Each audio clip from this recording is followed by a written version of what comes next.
प्यारे बच्चों, already kinetic energy हम लोग पढ़ लिए थे। काइनेटिक एनर्जी पढ़ने के बाद से काइनेटिक एनर्जी लीनियर मोमेंटम में रिलेशन पढ़े थे। फिर वर्क एनर्जी थ्योरम पढ़ लिया गया था वर्क पर एनर्जी टॉपिक में। फिर वर्क एनर्जी थ्योरम पे हमने पिछले लेक्चर खूब ढेर सारा क्वेश्चन सॉल्व कराया था। अब हम लोग को पढ़ना है पोटेंशियल एनर्जी। पोटेंशियल एनर्जी को कैपिटल यू से इंडिकेट करते हैं। पोटेंशियल एनर्जी जनरेट होता है रिस्टोरिंग फोर्स के अगेंस्ट वर्क करने से।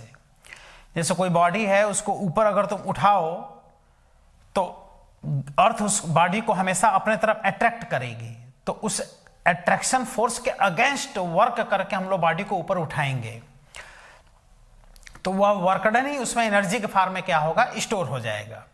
अब किसी बॉडी को इतना ऊपर उठा लो और कहे कि इसमें एनर्जी है, तो कौन सी एनर्जी है? पोटेंशियल एनर्जी है।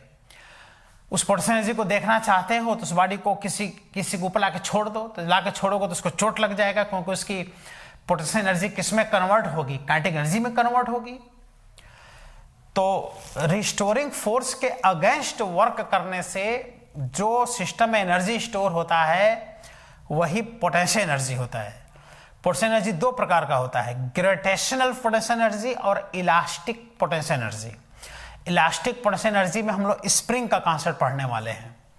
तो आज हम लोग अभी पोटेंशियल एनर्जी पढ़ें, ग्रेविटेशनल पोटेंशियल एनर्जी पढ़ें। एक लेक्चर और लगेगा जिसमें कि हम लोग स्प्रिंग की एनर्जी पढ़ेंगे, स्प्रिंग की पोटेंशियल एनर्जी पढ़ेंगे। ठीक बेटा?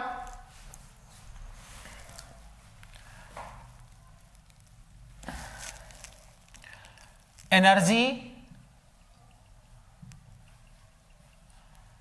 stored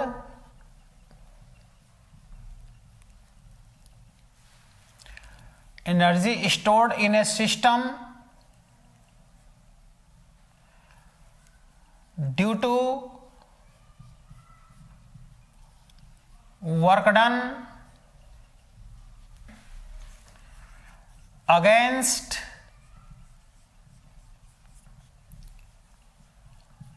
restoring force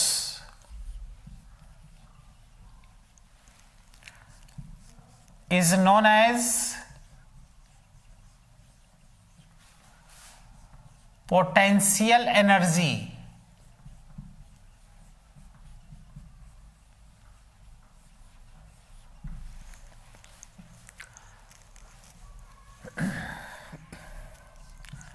potential energy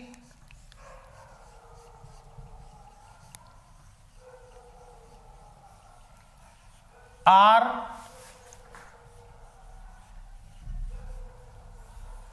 two types. First, gravitational potential energy,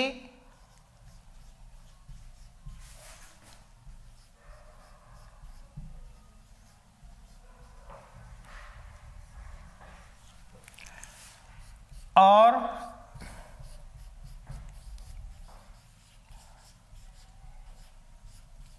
elastic potential energy.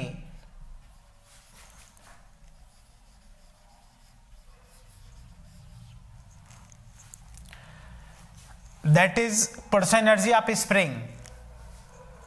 ये पोटेंशियल एनर्जी ऑफ स्प्रिंग ही कहलाता है। तो ग्रेविटेशनल पोटेंशियल एनर्जी पहले पढ़ेंगे, उसके बाद से इलास्टिक पोटेंशियल एनर्जी पढ़ा जाएगा। ठीक है बेटा? तो अभी हम हेडिंग लिखने चल रहे हैं ग्रेविटेशनल पोटेंशियल एनर्जी। इसका फॉर्मूला सब लोग जानते हो, mgh।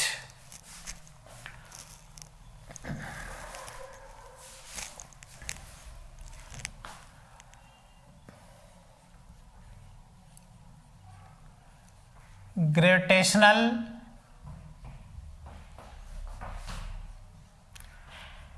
Potential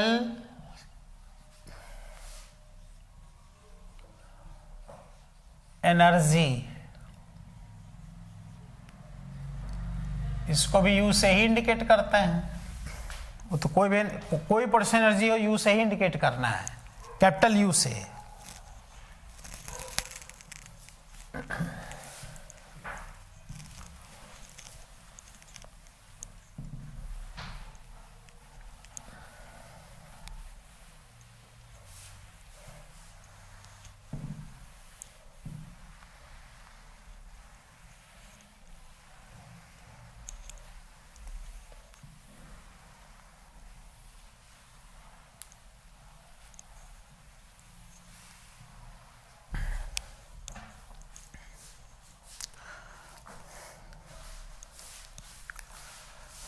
gravitational potential energy क्या है? किसी भी बॉडी को ग्राउंड से h हाइट ऊपर उठाने में जितना वर्क करना पड़ेगा वही उस बॉडी की ग्रेविटेशनल पोटेंशियल एनर्जी होगी।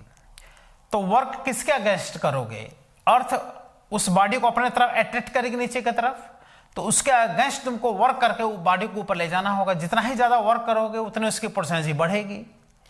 तो एक तरह से वर्क डन भी है, कहे कि एक बॉडी को इतना ऊपर उठाने में कितना वर्क करना पड़ेगा, तो उसकी पोटेंशियल एनर्जी निकाल लो तो वर्डन आ जाएगा। तो आओ इसका वर्डन पोटेंशियल एनर्जी देखें। तो ये ग्राउंड है और यहां पे एक बॉडी m मास का बॉडी रखा गया है। अब इस m मास के बॉडी को ऊपर उठाना है, इससे बॉडी को ऊपर उठाया जा रहा है। इस बॉडी को हम लोग यहां तक लेते आए, तो इस बॉडी को हम लोग यहां लेते आए, कितना हाइट ऊपर उठा दिए इसको। इस बॉडी को हम लोग h हाइट बॉडी को ऊपर उठा दिए, ऐसे ऊपर उठाए, तो ऊपर उठाने में जितना वर्क करना पड़ेगा वही इसकी पोटेंशियल एनर्जी होगी। अब होता क्या है कि इस बॉडी का जो वेट है, देखो वेट हमेशा किधर काम करेगा? बॉडी का वेट हमेशा डाउनवर्ड काम करेगा और बॉडी पर ऊपर की तरफ फोर्स लगा के ऊपर खींचना होगा। तो बॉडी को हम लोग ले जा रहे हैं ऊपर की तरफ, और कितना हम लोग फोर्स लगाएंगे? जितना इसका वेट होगा, जितना बॉडी का वेट होगा उतना फोर्स लगा के हम लोग ऊपर बॉडी को ले जाएंगे, ऊपर की तरफ फोर्स लगा के ले जाएंगे, तब बॉडी ऊपर जाएगा। और कितना फोर्स लगाएंगे? mg के बराबर। तो कहोगे भाई जितना वेट है उतना ही हम फोर्स लगा रहे हैं, तो सब फोर्स जीरो हो जा रहा है। इसमें है क्या ना कि उतना ही हम फोर्स इसलिए लगा रहे हैं जितना वेट है, जिससे कि इसमें एक्सेलरेशन क्रिएट ना हो। जीरो वेलोसिटी से बॉडी ऊपर उठे, वेरी स्लो वेलोसिटी से ऊपर ले जाते हैं बॉडी को, मतलब कहीं भी उस बॉडी में काइनेटिक एनर्जी न रहे, हमेशा उसकी वेलोसिटी जीरो बनी रहे। इसको क्वासी स्टैटिक मोशन कहते हैं। और ऐसे में बॉडी पर उतना ही फोर्स लगाया जाएगा जितना बॉडी का वेट होगा, और फोर्स ऊपर लगा रहे हैं और डिस्प्लेसमेंट भी ऊपर की तरफ है। तो हम लोग फाइंड कर लें work done to carry the block of mass m up to height h height ऊपर ले जाने में वर्क डन। तो work done is equal to F D cos theta, force भी ऊपर की तरफ, डिस्प्लेसमेंट भी ऊपर की तरफ, तो थीटा होगा 0 डिग्री। तो हो गया फोर्स इंटू डिस्प्लेसमेंट, फोर्स लगाएंगे बॉडी के वेट के बराबर, डिस्प्लेसमेंट है h, तो यही हो जाएगा बॉडी की पोटेंशियल एनर्जी। तो वर्क डन ही पोटेंशियल एनर्जी में कन्वर्ट हो जाता है। देखो work done equal to potential energy is equal to mgh। ठीक बेटा, ये आएगा जूल में।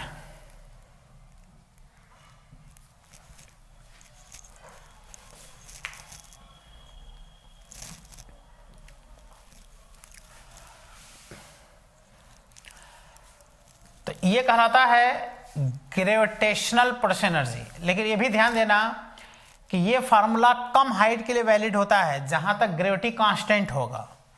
बहुत ज्यादा हाइट ऊपर जाने लगोगे ना तो ये फॉर्मूला काम नहीं करेगा। फिर अर्थ रेडियस के बराबर ऊपर चले जाओ, अर्थ रेडियस का डबल रेडियस ऊपर चले जाओ, अर्थ रेडियस का हाफ रेडियस के हाइट ऊपर चले जाओ, इस फॉर्मूले से आंसर गलत आ जाएगा, क्योंकि ये फॉर्मूला वैलिड है कम हाइट के लिए, जहां तक ग्रेविटी क्या रहेगा कांस्टेंट।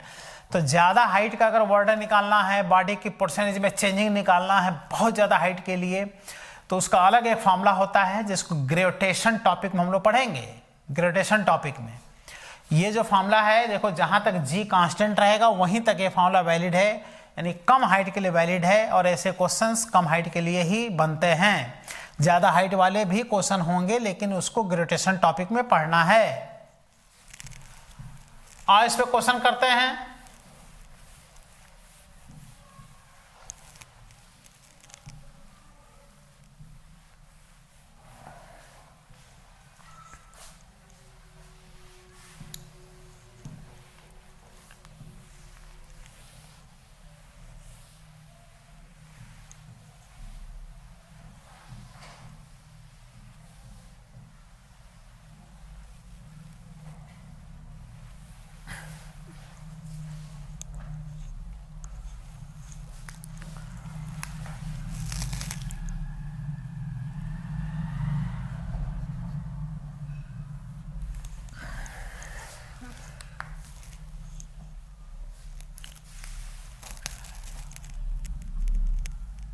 ये ब्लॉक है,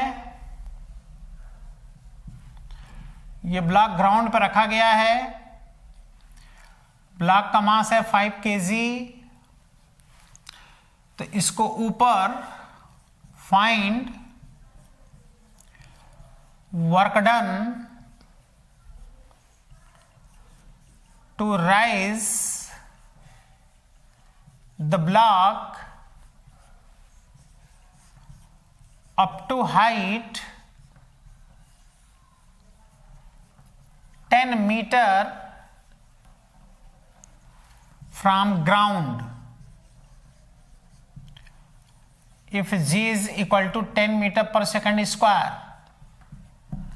इस बॉडी को 10 मीटर ऊपर उठाने में कितना वर्क करना पड़ेगा? तो सॉल्व कर लो। वर्डन होगा, इसकी जितनी पोर्शन एनर्जी बनेगी वही वर्डन होगा, जो mgh होगा। मास दिया है 5 kg, g का वैल्यू 10, h का वैल्यू भी दिया है 10, तो आ गया 500 जूल वर्क करना पड़ेगा।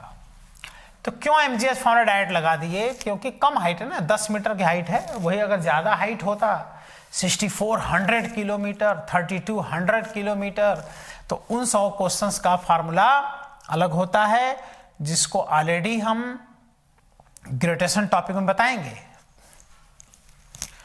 क्योंकि इसमें आगे अभी सर्कुलर मोशन टॉपिक आएगा, फिर रोटेशनल मोशन आएगा, तब ग्रेविटेशन आएगा। Rotational motion moment of inertia वाला टॉपिक।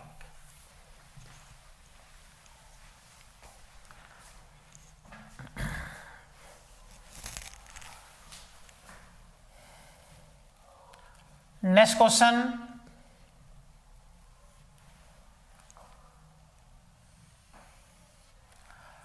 ये एक टेबल है,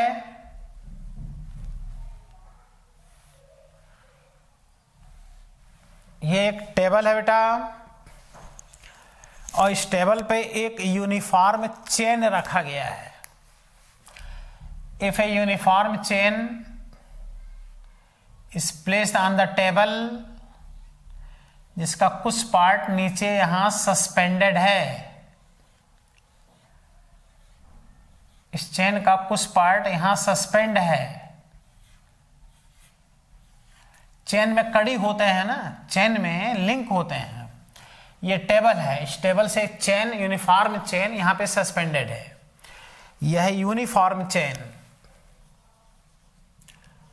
यूनिफॉर्म मतलब इसका मास पूरे लेंथ में एक समान रूप से डिस्ट्रीब्यूट होगा। इस पूरे चेन का जो मास है वो कैपिटल M है, इसका लेंथ कैपिटल L है। पूरा मास M है, लेंथ कैपिटल L है। ठीक है, बल्कि इसमें ऐसे कर दो कि टोटल लेंथ इसका सस्पेंड है। टोटल लेंथ इस चेन का, इस टेबल से टोटल लेंथ यहां सस्पेंड है। अब कहता है कि इस चेन को खींच करके टेबल पर रखने में कितना वर्क करना पड़ेगा। चेन को इसे खींचना है, टेबल पे खींच के ला कर रखना है, तो कितना वर्क करना पड़ेगा ये पूछ रहा है। टोटल लेंथ इसका L दिया है, टोटल लेंथ इसका L दिया है, टोटल मास M है। तो फाइंड वर्क डन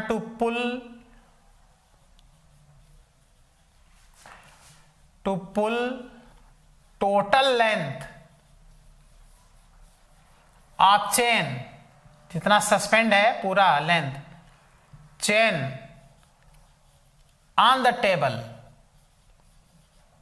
ये पूरा लेंथ यहां पर खींच के रखने में कितना वर्क करना पड़ेगा ये पूछ रहा है। यूनिफॉर्म चेन है, एकदम यूनिफॉर्म। तो अब देखो ऑप्शन दिया रहेगा mgl, फिर ऑप्शन दिया रहेगा हाफ mgl, 1/4 mgl,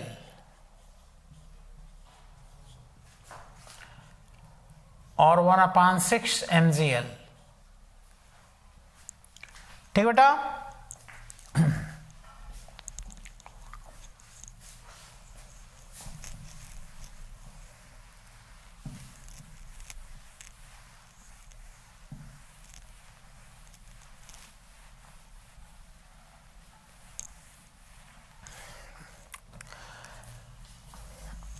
अब इस क्वेश्चन की विशेषता देखो, नहीं ध्यान दोगे ना तो इस पर टिक लगाओगे, जो mgl है उस पर टिक लगा दोगे, जबकि ऐसे सोचोगे कि L लेंथ है, इसको ऊपर खींचा, L ऊपर चला गया तो इसकी परसेंट एनर्जी कितनी इंक्रीज कर गई, mgl वही वर्क हो गया।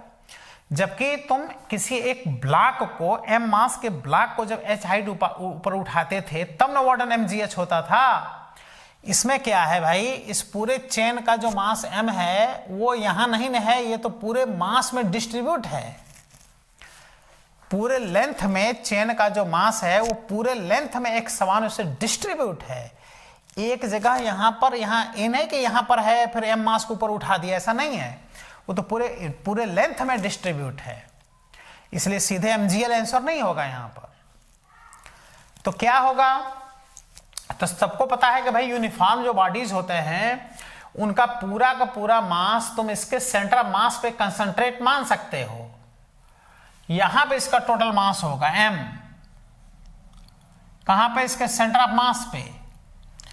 टेबल से कितने नीचे, टेबल से भाई पूरा L है तो देखो L/2 पर टेबल से L/2 पे इसका सेंटर मास होगा। सोचे इस बात को।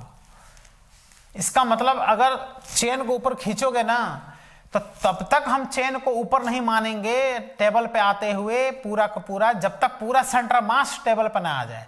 क्योंकि थोड़ा सा भी पार्ट अगर नीचे लटका रहेगा तो सेंटर मास उसका थोड़ा सा नीचे रहेगा। इसलिए पूरा का पूरा सेंटर मास ऊपर खींचने में जितना वर्क करना होगा वही इसका वर्डन होगा। और सेंटर मास यहां से कितने हाइट पर है, L/2 पर। तो सेंटर मास को ऐसे क्वेश्चन में देखना पड़ता है, ऊपर खींचना पड़ता है। तो वर्क डन होगा, इसकी जितनी परसेंट एनर्जी बनेगी ऊपर खींचने में, तो इसकी परसेंट एनर्जी बनेगी इसका मास इंटू जी इंटू एच। मास है m इंटू जी, और सेंटर ऑफ मास टेबल से कितने नीचे है भाई, L है तो ये L/2 होगा, यानी H होगा L/2। तो H के स्थान पर हम लोग लिख देंगे L/2, तो यह आ जाएगा half mgl। Half mgl work करना पड़ेगा, और नहीं ध्यान दोगे तो mgl पे टिक लगा दोगे, नहीं ध्यान दोगे ना तो इस पर टिक लगा दोगे, हाफ mgl होगा। क्योंकि ऐसे क्वेश्चन में जो चेन है उसका मास पूरे लेंथ में एक समान रूप से डिस्ट्रीब्यूट है, इसलिए उसका सेंटर ऑफ मास देखना पड़ेगा, तब क्वेश्चन को सॉल्व करना पड़ेगा।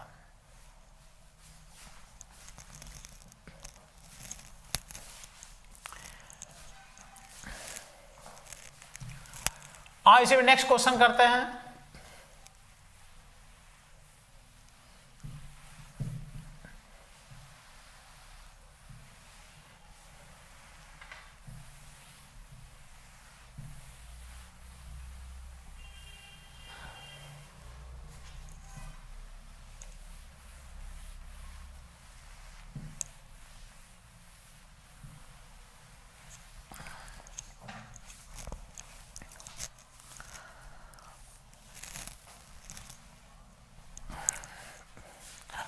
नेक्स्ट क्वेश्चन में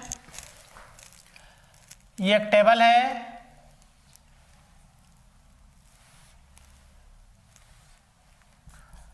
table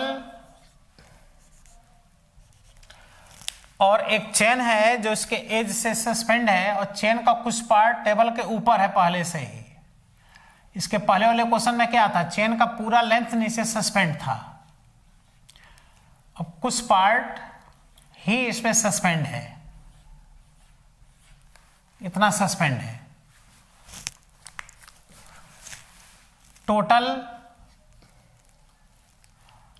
total length of chain equal to L and mass M, और ये जो है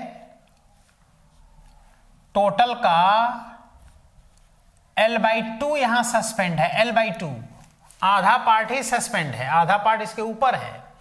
अब खींचोगे तो आधा ही पार्ट ऊपर खींचना है, तो पहले से ही ऊपर है। फाइंड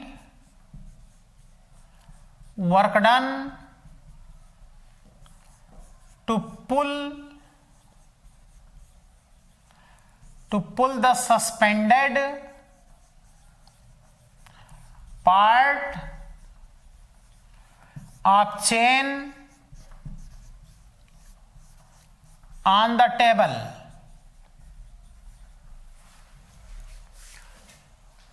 इतना पार्ट ऊपर खींचने में कितना वर्क करना पड़ेगा, तो वही कहानी फिर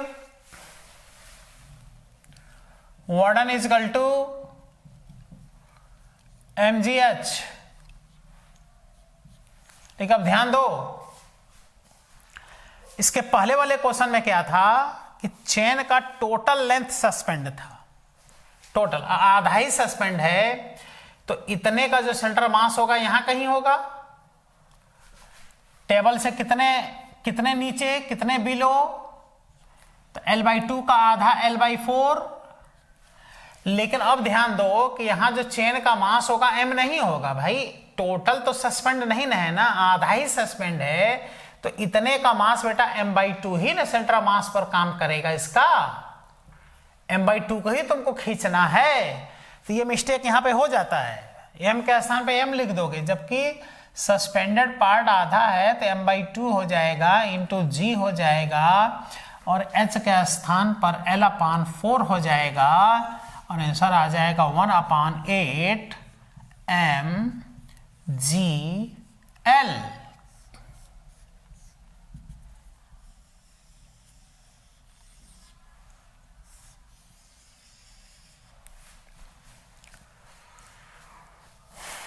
ठीक है बेटा,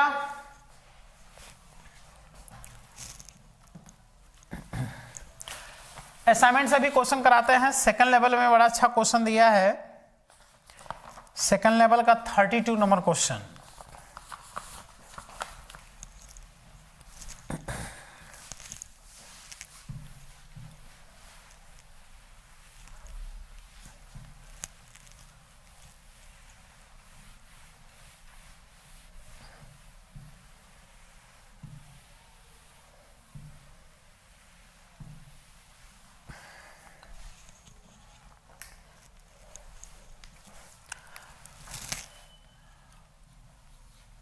(32 number question of second level.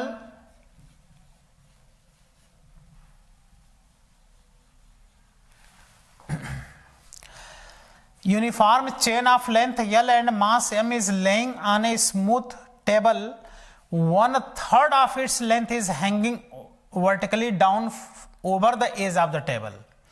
Total mass M है, टोटल लेंथ L है, 1/3 पार्ट ही सस्पेंड है। 32 नंबर क्वेश्चन है सेकंड लेवल का। ये टेबल है,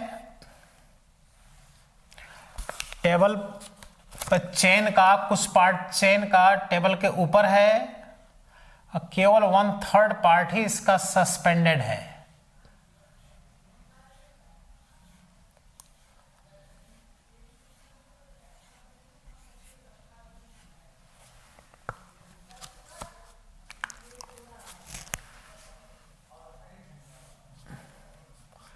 टोटल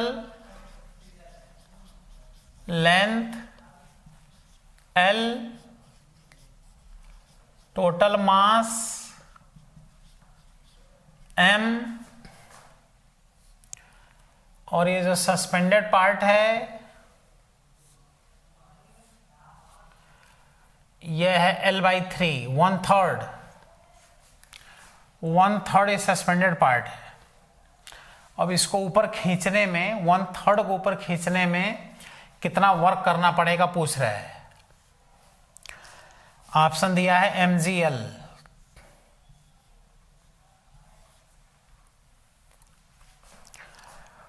फिर दिया है हाफ mgl,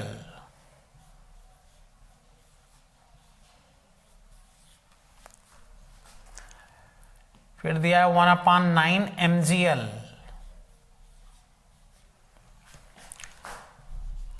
और डी ऑप्शन में दिया है 1/18 mgl। सॉल्व करो खुद से।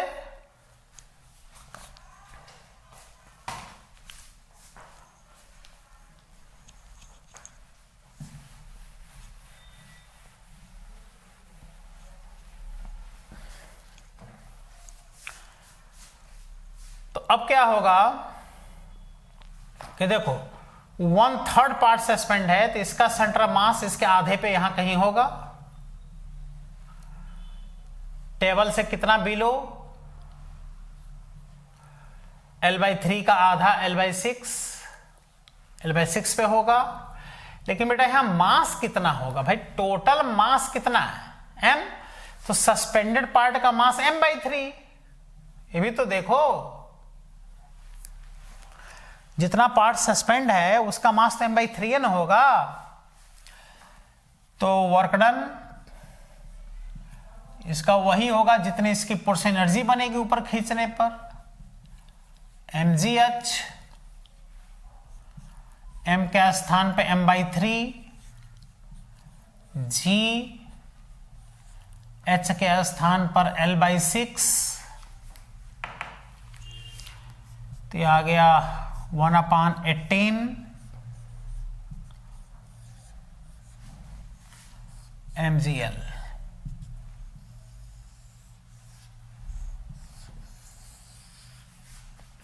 ये ऑप्शन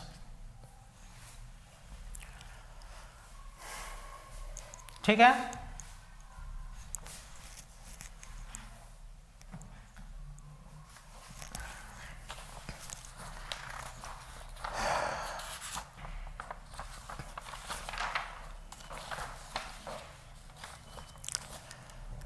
लास्ट पेज का 60 नंबर क्वेश्चन, लास्ट पेज का 60 नंबर क्वेश्चन आईटी मेंस 2019 का क्वेश्चन है और इसी टाइप का क्वेश्चन है, चेन वाला ही question.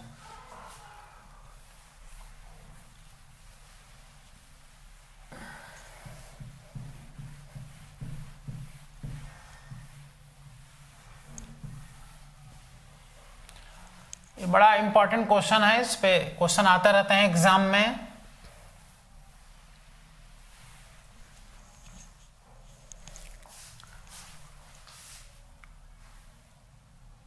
Question number 60 of second level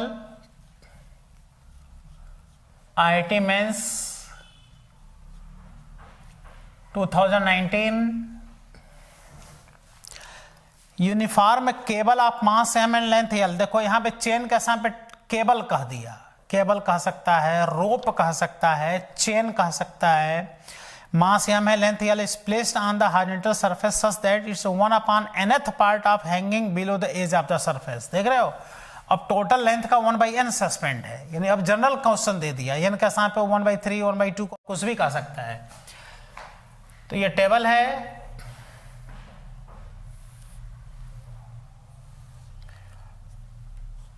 और इस पे जो चेन सस्पेंड है वो टोटल का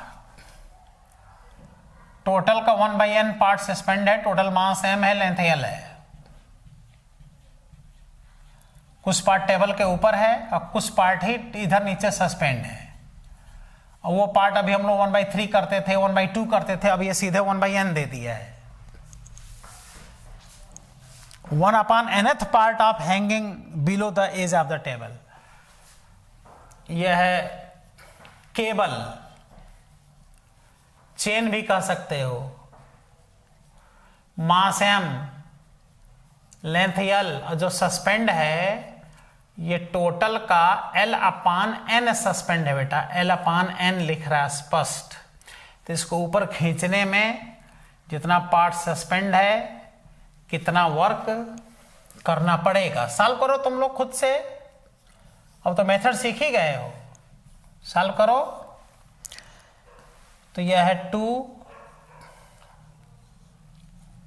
mgl upon n square, n mgl upon n square, mgl upon 2n square.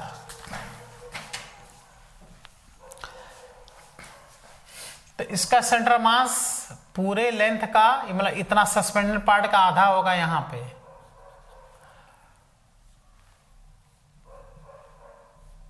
Table से कितना बिलो इसका आधा, L/N का आधा होगा L/2n।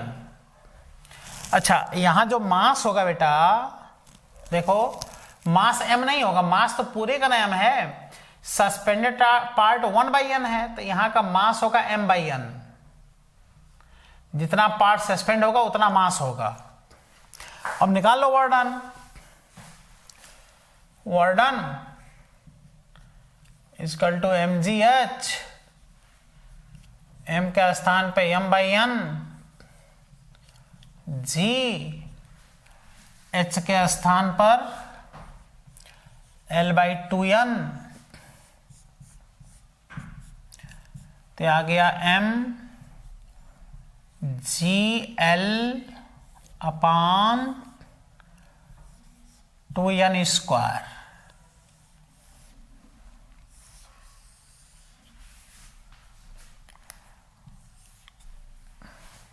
अच्छा इसे देखो, अभी तक जितने अभी को तुम क्वेश्चन किए हो ना कि 1/3 पार्ट सस्पेंड रहता था, हाफ पार्ट सस्पेंड रहता था, तो यही n के आसाम पर देखो, अभी इसके पहले किए हो कि 1/3 पार्ट सस्पेंड है, तो n के आसाम पर तुम 3 रख दो यहाँ पर, तो 3 का स्क्वायर 9 इंटू 2 1/18 mgl आंसर आ रहा है।